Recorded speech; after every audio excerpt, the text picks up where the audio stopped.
Parallel universe amadi Atoppa dimension gi concept se aikhoi miyoibada ngallikan matamdagi leirabani. Quantum physics kayana experiment amadi research kaya tawraba matungda parallel universe amadi Atoppa higher dimension se lay haina hairi. Adubu aikhoi miyoibanadi hairiba parallel universe amadi Atoppa higher dimension se sida chatlubadi ngamde amadi perceive tawbasu ngamde. Adubu aikhoi gi Prithvi sida hairiba parallel universe amadi Atoppa dimension se sida chatpham oiba yaba wormhole gumba natraga portal gumba leiba jala haiba wahang asigi pakhumdadi ngasi faudadi adugumba mafam lei haibagi proof ka konana amta fangdri. Adubu ngasi aina mayamda tawjarakadoriba wari asidi portal gumba natraga wormhole gumba oiramba yai haina khannaba bottomless oiba guha manba hole amakaki matangda oina tawjarake. Hariba hole asi yam sathina strange oiba hole ama oibana maram oiraga mayamna the hole to another dimension harigasu khangnai. Aduga asengba mamingna Mel's hole kawi. Mel's water hariba nupa asina Manastas Ridge hariba Washington da leiba mafam asida property haibadi magi inkol anouba ama leirami. Magi masigi property asida guhadi manba aduga guhadi nataba hole achauba amasu leirami. Hariba hole asi Males ki property asida mamang da lerma miyoi singnasu fatta haudi hundokpam haibadi garbage dam amo ina sizinarami. Males nasu masigi hole asa fatta haudi langthokpam amo ina sizinarami. Males kaktanatana magi neighbor singnasu hole asida broken appliances adagi amanba tire amadi garbage dam kayama langshalami. Jahi manga taruk hena fatta haudi langthokpam amo ina sizinarabasu hairiba hole asa sungtan thangala amde. Madudagi Males na karinone masigi hole se fatta haudi mayam ama langchalasu sungtan thangalaktrisibo haina khala ami. Masida sunatana hole asigi matangda yamna strange oiba mong kayama Males na notice tawba hawra ami. Hole asigi manakta magi hui chang u yadaba adagi hole adugi manakta radio ga se pusaluba matamda yamna strange oiba ariba matamgi signal mayam ama pangphada fajalakpa. Uchek waya kayana hole asigi nakando oina koiduna pairaga chatpa mayam ama ubadagi Males na hole asigi matangda khangningba amadi thijaningba fawba hawraki.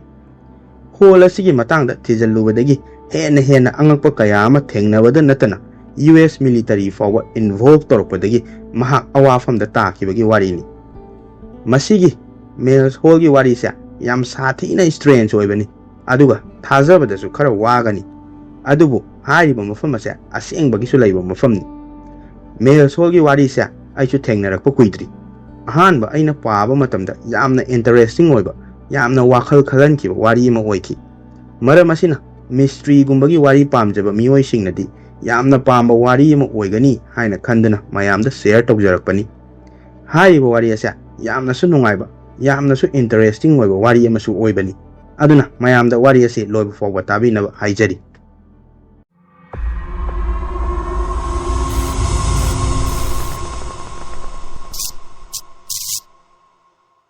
Males hole asi round oiba aduga diameter dana 9 feet 9 inches oiba nakanda stone retaining wall khaba hole amakhakni.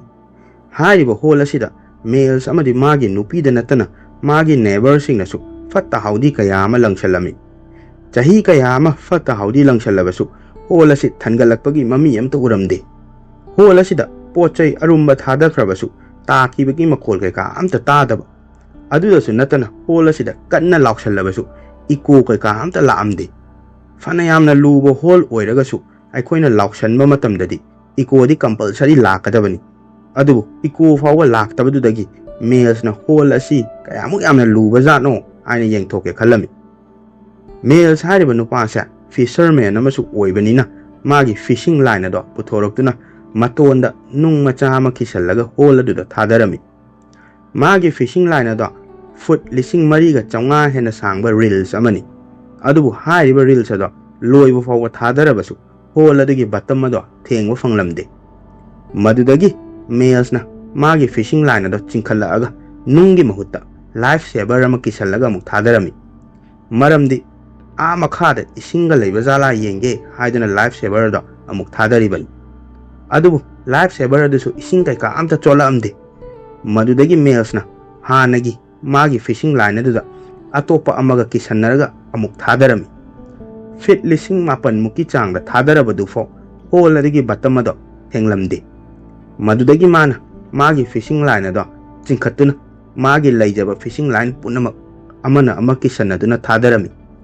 Magi laijaba fishing line pulap ado kisallagadi 80,000 feet hena sangba fishing line oirabanina soidana maki hole adugi bottom thenglani haina males na khallubani. Adubu 80,000 feet hena thadaradu fo hole adugi bottom ado thenglamde. Madudagi males yam sathina ngakpa fawrkpa horaki. Kamaina sunga oi 80,000 feet haisa kilometer 15 muki changni. Kilometer 15 muk sangba fishing line ado thadaradu fo hole adugi bottom do thengaktabadudadi masana adum angakpa fawrkpa tabani. Males na hole adubu kayam luge yenge haina experiment tawrikan matam adudasu magi hui ado manakta changu haibasu yaramde. Mana namfuda pusange tawrabasu hui ado changu haiba sunga yaramde. Masidasu natana hole adugi manakta thawai panba jiba panba amta uramde. Kakcheng ama fawba chatpa uramde. Madudagi males na magi neighbor singda hole asigi manakta noigi hui singda changu yabra haina hangba matamda magi neighbor singduna yade haina kumla ami. Aduga magi neighbor amanadi magi asiba hui ado hole aduda thadakibani. Adubu numit ini leraga hole adugi manakta chatlaga lerambasu thengnaki hai. Maduda magi neighbor aduna magi hui aduna hingaga chatlambadu ubada kaurubada hui aduna hanna fawa yengamdabida chenki hairaki. Masidasu natana hole asigi manakta radio ga pusaluba matamda yamna strange oiba signal pangfada fajalakpa males na thengnaki. Nongma mana hole asigi manakta radio tharubu matamda yamna ariba matamgi isai ama laami. Maddagi mana channel Atoppa ama sindoktuna yengba matamdadi baseball game amagi live ama laami. Baseball game se America gi national sports amasu oibanina males na yamna pamna tarami. Adubu sum tarakandadi hairiba game ado 1967 da sanakiba game amani aiba khanglaki. Chahi kunthra gi mamangda sanakiba game adubu kamaina live oina radio da lai no haina males na khalami. Hole asigi manakta bu hek changuradi angakpa ama natraga angakpa ama hekta thoami. Males na fishing line kaya ama thadarabasu hole asigi bottom thengwa fangdaba. Adagi hole asigi manakta sanga amta changu yadabda natana manakta jiba panba amta laitaba. Masida sunatana radio da ariba matamgi signal mathong maram khangdana fajalakpa mayamasi ururaga hole asigi matangda hena khangningba poklaki. Kanaguma miyoi amaga angakpana thalaba hole asigi matangda tathok tasin tawduna hole asi exactly kaino haibase khangningba fawraki. Adubu mina magi warida thajabiroi karemnarakani haina khanbadagi kanamtadadi hairamde. Adubu angakpana thalaba hole asigi wakalda tumba chaba changlamde. Hena khangningwana masado laitafam khanglamde. Maram asina kanaga tathok tasin tawba yagadage haina males na thiba horaki. Masigumba strange amadi mysterious oiba topic asa 1997 gi matamda serious oina tathok tasin tawnage hairagadi mafam amakak lerami. Hairiba mafam adudi Art Bell ko nupa asina host of a show Coast to Coast AM ko radio channel asini. From the high desert and the great American Southwest, I bid you all good evening and or good morning wherever you may be across this great land of ours. Hairiba show asi miyoi 10 million hen audience labor Prithivigi station chama hen mafamda sandokpa show amakakni. Hairiba radio show asi natana males ki mating pangwa ngamgadaba atoppa amta leiramde. Maram asina February ki tarik 12 1997 da males na Art Bell da hole asigi strange oiba wari mayamadu iduna message ama tharami. Madudagi Art Bell na phone taraktuna males pu magi show da invite tawraami. Art Bell ga males ka hana show asida wari sanaba matamda males na hole asigi matangda mana thengnakiba singado yam in details ta haibadi hole asigi manakta strange oiba radio signal fajalakpa adagi hole asida fishing line kaya ama samjannarga thadabada bottom thengwa fangdaba aduga magi neighbor na hui asiba thadakibada numin ini lerga hingaga lerambagi angakpa wari kaya do liki. Art Bell ga pung amagi maya hena wari sanaki. Art Bell gi Coast to Coast AM haiba show asida magi wari ado hek broadcast tawkibadagi males hole asigi matangda Prithvi pumbana khangnaba horaki. So asibu tariba Pitribi ki tongan mafamda leba caller singdagi positive oiba advice kaya ama piraki. Laser beam sizinaduna hole adigi arubadu yengtho hairakpa khara. Radar gumba sizinaraga yengo hairakpa khara. Adagi hui asiba thadakhibaduna hingduna lairambaduna Atoppa parallel universe tagi lakpo oiramgani haiba makhal makha kayagi theory kaya ama haibiraki. Mel so advice mayam adu taraga haraujarami. Adubu so asida magi wari ase broadcast tawrubagi yam fattaba amana magi wari ase military kanguna su tarami. Mels na art bell da wari pumba in detail tali thobana maram oiraga hole asina lai hairiba magi property ge chawrakpa jaga se ataba audience mayam aduna chawrakpa khanglami. Icham chamba audience kaya aduna folk chawrakna khangasinadi US military kangunadi yam laina exact location ado khanglami.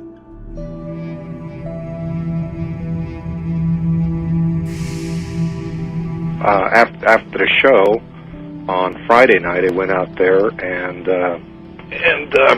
noticed there were some helicopter activity around the property. There was further helicopter activity the next day, and so I figured that clearly somebody out there listens to your program. Oh yes. Art Bell gi show asida ahanbo oina broadcast tawruba numit asigi hek thangnaba numitta Mels na Ellensburg hairiba mafam asida thabak amagi chatluraga magi mayumda halakpa matam asida magi mayum yoromdaida military kangmu mayam ama leiba mahang uba fangki. Magi mayum mafada amuba machugi helicopter kaya ama pairaga leibada natana heavy machineries kaya ama magi mayum manakta leibado mana urami. Magi property da Mels na change haina tawba matamda military kangbu duna change haiba yaramde. Maduda Mels na kaigidamakta magi property da changba yadrino haina hangbu matamda nangi property asida plane crash ama tawre maram asina plane crash tawribadugi matangda full investigation loidri faudi nang changba yaroi haina hairaki. Maduda Mels na plane crash tawre haibagi report so amta leite news channel singda amta yawbasu natte aduga plane crash tawragadi maikhu kakhalakpa kharado oirasu uni haina hairami. Maduda military personnel aduna aduda khangde investigation loidri faudi changba yaroi haidana thinglami. Madudagi Mels na noigi officer in charge to kokthoro wari sanage haina haibadagi masa yamna nanba coat suit tai tobu nupa ama thoroktuna Mels ta asumna hairaki. Mafam ase hojikti nangi oidra nang chatkhro karigumba chatrabadi nangi mafam asida illegal drugs sungbagi factory ama leirame haijallaga nang punchi chupa jail da thamjangani hairaki. Madudagi Mels na fare adu waradi press media da takpa tare haina haiki. Maduda officer in charge aduna nangna tawningba tawro moina thajagadawsu leite aduga kaigumba nangna adumaina tawra adi nangi natu na sa Ellensburg ta laido aikoina loina khangi haina hairamki. Madudagi Mels su upai lekidi magi property da changma ngamdana magi matu machagi leifam Ellensburg ta amu halaki. Magi property da changhalaktrabasu Mels ti magi property da laiba hole da pura obsessed oiraba maramna magi neighbor sing aduda phone tawduna kai tawge haina itat tatana hanglami. Maduda neighbor sing aduna military mayam amana loi question khrabanina makhoisu khangdre adubu military kangbuna nangi property adubu question khiba numit adugi numidang wairamda hole adudagi yam sathina dark oiba light beam amu kapkhatlakpadi uki haina Mels ta hairaki. Mels na Ellensburg ta laiba hapta amuk surakpa swaida Art Bell namu call toroktuna Mels ka anirak suboin magi so da wari sanaki. Maduda Mels na Art Bell gi so da ahan boina wari sanaruraba matungda mangonda thengnakiba awaba mayam adugi wari do loina liki. Military kangbuna magi property lauksankiba adagi hole adudagi yamna dark oiba light beam ama kapkhale haina magi neighbor na hairakiba punamak ado mahangna amta chithadana tamlami. Maduda Art Bell amadi magi caller sing adunasu Mels ta nangi property na lairiba mafam Washington ki jaga do paranormal activity kaya thokpa aduga UFO sightings kaya toba jaga amani haina hairaki. Masida sunatana magi wari asibu tariba caller kaya amana magi oiba theory kaya ama puthokna rakhi. Caller khara amana di nangi hole du da thadakiba pochai mayam adu Atoppa dimension da chatkibagi hole adu thangatlaktabu oiramgani.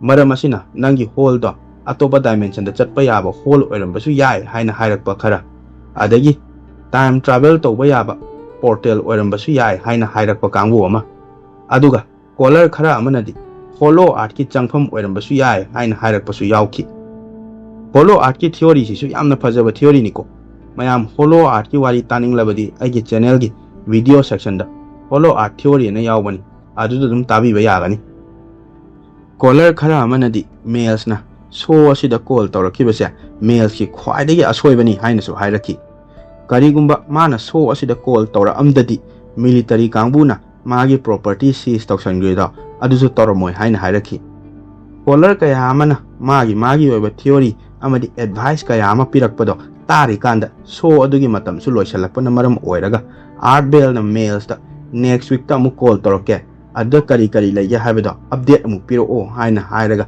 males ki so da anirak subo oina wari sanaba da loishinki adubu haina kiba matungina week ama leraga art bell na call tawdadi males ti phone pairakide numit asida khaknatana art bell na magi so tawbu khodi males ta call tawda males ti adum pairakidre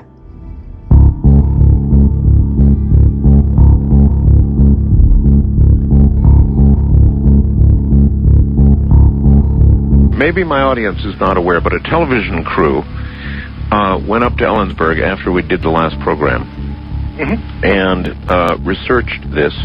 And I'll be doggone, they didn't find the hole, but they did find near the area where you were talking about a lot of military boot prints and all kinds of information that would indicate the military, in fact, had been there or was there. Oh, they would have probably seen a lot of yellow gear tread marks in the on the ground. Yep.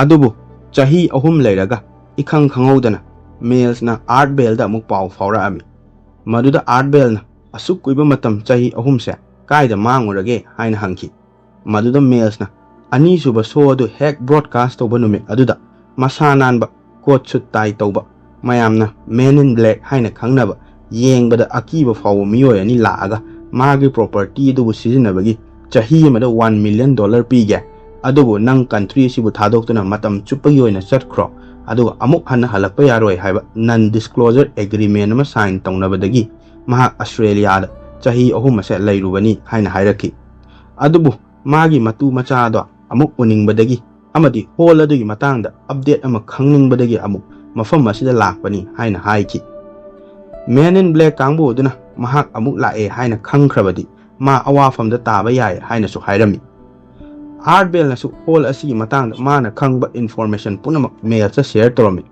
maduda mails na art bell da details oina wari sanabadi nangi show da oina sanarasi next week ki nangi show da ma call torage harga phone thamki next week ki art bell gi show da gi timing yawra ami art bell amadi caller kaya amana mails ki wari tarani khanduna excited oina mails na phone torpa ngairami adubu mails si phone torakide madudagi art bell oina mails of call tawsanki adubu pairakide hanjan call tawsalab supai pairakide numit adudagi ngasi fawada mail se kadai de chatkre kamaina tawkre haiba adum khangkidre mails na call torake haraga tawraktaba amadi call su pairaktaba duda art bell gi so asibu tariba caller mayamnadi mails na hoax tawba soidana oiramgani haina rakhi adubu art bell nadi hoax oiramdaba su yai haina magi caller sing aduda hairami aduga mails na karige damakta manguribano amadi karige damakta mu halakhibano haibagi wari sing ado magi audience in the leaky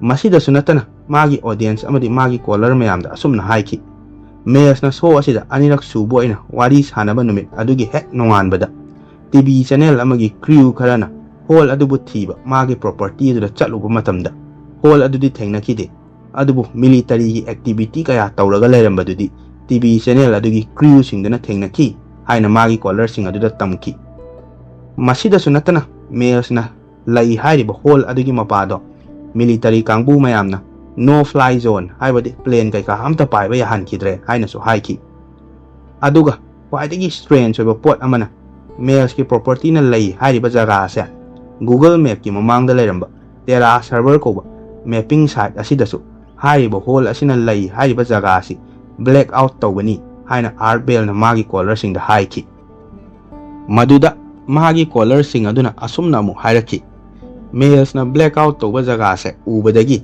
ꯃꯥꯒꯤ property ꯑꯗꯣ ꯃꯐꯝ ꯑꯁꯤꯗ ꯂꯩ ꯍꯥꯏꯖꯤꯜꯂꯒ ꯃꯥꯒꯤ ꯃꯤꯁꯇꯔꯤꯌꯁ ꯑꯣꯏꯕ hall ꯑꯗꯨꯒꯤ ꯋꯥꯔꯤ ꯑꯗꯣ ꯃꯥꯅ ꯁꯦꯝꯖꯤꯟ ꯁꯥꯖꯤꯜꯂꯛꯄ ꯑꯣꯏꯔꯝꯒꯅꯤ ꯍꯥꯏꯅ ꯍꯥꯏꯔꯛꯈꯤ ꯑꯗꯨꯒ ꯃꯥꯅ ꯍꯧꯖꯤꯛ ꯁꯣ ꯑꯁꯤꯗ ꯂꯥꯛꯇ꯭ꯔꯤꯕꯁꯤꯅ ꯃꯥꯅ ꯁꯦꯝꯖꯤꯟ ꯁꯥꯖꯤꯜꯂꯨꯔꯤꯕ ꯋꯥꯔꯤ ꯑꯁꯤꯕꯨ ꯀꯤꯞ ꯑꯞ ꯇꯧꯕ ꯉꯝꯃꯛꯇꯕꯗꯒꯤ ꯃꯥ ꯃꯥꯡꯈꯤꯕ ꯑꯣꯏꯔꯝꯒꯅꯤ ꯍꯥꯏꯅ ꯍꯥꯏꯔꯛꯈꯤ ꯃꯗꯨꯗ ꯑꯥꯔꯠ ꯕꯦꯜꯅ ꯃꯥꯒꯤ ꯀꯣꯂꯔꯁꯤꯡ ꯑꯗꯨꯗ ꯑꯁꯨꯝꯅ ꯑꯃꯨꯛ ꯍꯥꯏꯈꯤ ꯃꯦꯜꯁꯅ ꯃꯥꯒꯤ ꯋꯥꯔꯤ ꯑꯍꯥꯟꯕ ꯂꯤꯕꯗꯣ ꯑꯗꯨꯒꯤ ꯃꯇꯨꯡ ꯊꯥ 6 ꯂꯩꯔꯒꯅꯤ ꯇꯦꯔꯥ ꯁꯔꯚꯔ ꯂꯣꯟꯆ ꯇꯧꯔꯤꯕꯁꯤ ꯃꯔꯝ ꯑꯁꯤꯅ ꯕ꯭ꯂꯦꯛ ꯑꯥꯎꯠ ꯇꯧꯔꯤꯕ ꯖꯒꯥ ꯑꯁꯤꯒꯤ ꯃꯇꯥꯡꯗ ꯃꯦꯜꯁꯅ ꯈꯪꯉꯝꯃꯣꯏ ꯍꯥꯏꯅ ꯍꯥꯏꯈꯤ ꯃꯦꯜꯁꯅ ꯁꯣ ꯑꯁꯤꯗ ꯀꯣꯜ ꯇꯧꯔꯛꯀꯅꯤ ꯍꯥꯏꯔꯒ ꯇꯧꯔꯛꯇꯕꯗꯨꯗꯒꯤ ꯑꯥꯔꯠ ꯕꯦꯜ ꯑꯃꯗꯤ ꯃꯥꯒꯤ ꯁꯣ ꯑꯁꯤꯕꯨ ꯇꯥꯔꯤꯕ ꯃꯥꯒꯤ ꯀꯣꯂꯔ ꯀꯌꯥ ꯑꯗꯨꯒ ꯑꯣꯏꯅ ꯃꯦꯜꯁ ꯍꯣꯜꯒꯤ ꯃꯇꯥꯡꯗ ꯋꯥꯔꯤ ꯁꯥꯟꯅꯗꯨꯅ ꯁꯣ ꯑꯁꯤꯕꯨ ꯂꯣꯏꯁꯤꯟꯈꯤ ꯃꯦꯜꯁ ꯍꯣꯜꯒꯤ ꯋꯥꯔꯤ ꯑꯁꯤ ꯀ꯭ꯋꯦꯁꯟꯅ ꯃꯌꯥꯝ ꯑꯃ ꯑꯟꯁꯔꯅ ꯑꯃ ꯐꯥꯎꯕ ꯐꯪꯈꯤꯗꯕ ꯋꯥꯔꯤ ꯑꯃ ꯑꯣꯏꯔꯤ ꯃꯔꯝ ꯑꯁꯤꯅ ꯍꯥꯏꯔꯤꯕ ꯋꯥꯔꯤ ꯑꯁꯤ ꯍꯧꯖꯤꯛ ꯐꯥꯎꯕ ꯌꯥꯝꯅ ꯁ꯭ꯇ꯭ꯔꯦꯟꯖ ꯑꯣꯏꯕ ꯑꯃꯁꯨꯡ ꯌꯥꯝꯅ ꯃꯤꯁꯇꯔꯤꯌꯁ ꯑꯣꯏꯕ ꯋꯥꯔꯤ ꯑꯃꯁꯨ ꯑꯣꯏꯔꯤ ꯃꯦꯜꯁ ꯍꯣꯜꯒꯤ ꯋꯥꯔꯤꯁꯦ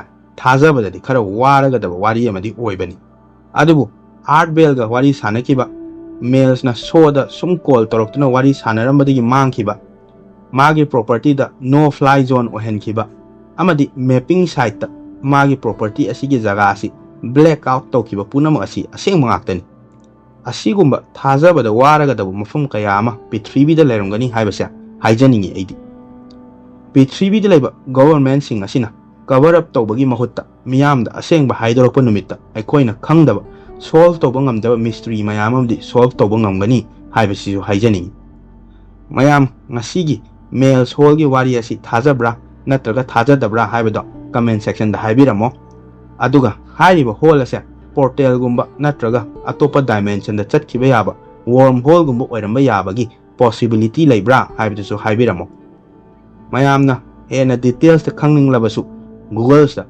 ꯃꯦꯜꯁ ꯍꯣꯜ ꯑꯅ ꯑꯗꯨꯝ ꯊꯥꯖꯜꯂꯣ ꯂꯣꯏꯅ ꯊꯣꯛꯂꯛꯑꯗꯧꯅꯤ ꯉꯁꯤꯒꯤꯗꯤ ꯃꯇꯥꯡ ꯑꯁꯤ ꯂꯣꯏꯁꯤꯟꯖꯔꯒꯦ ꯋꯥꯔꯤ ꯑꯁꯤꯕꯨ ꯅꯨꯡꯉꯥꯏꯔꯕꯗꯤ ꯂꯥꯏꯛ ꯑꯦꯟ ꯁꯕꯁꯀ꯭ꯔꯥꯏꯕ ꯇꯧꯁꯟꯕꯤꯔꯝꯃꯣ ꯃꯊꯪꯗꯗꯤ ꯃꯥꯔꯁꯇ ꯂꯩꯔꯝꯕ ꯑꯦꯛꯁꯄ꯭ꯂꯦꯟ ꯇꯧꯕ ꯉꯝꯗ꯭ꯔꯕ ꯑꯣꯕꯖꯦꯛ ꯀꯌꯥ ꯑꯃꯒꯤ ꯃꯇꯥꯡꯗ ꯑꯃꯨꯛ ꯇꯧꯔꯛꯀꯦ ꯃꯁꯤꯒꯤ ꯃꯥꯔꯁꯀꯤ ꯋꯥꯔꯤ ꯑꯁꯤ ꯑꯩꯒꯤ ꯋꯥꯟ ꯑꯣꯐ ꯃꯥꯏ ꯐꯦꯚꯣꯔꯥꯏꯠꯅꯤ ꯑꯗꯨꯅ ꯑꯊꯨꯕ ꯃꯇꯝꯗ ꯇꯧꯖꯔꯛꯑꯒꯦ ꯃꯊꯪꯒꯤ ꯚꯤꯗꯤꯑꯣꯗ ꯑꯃꯨꯛ ꯊꯦꯡꯅꯔꯁꯤ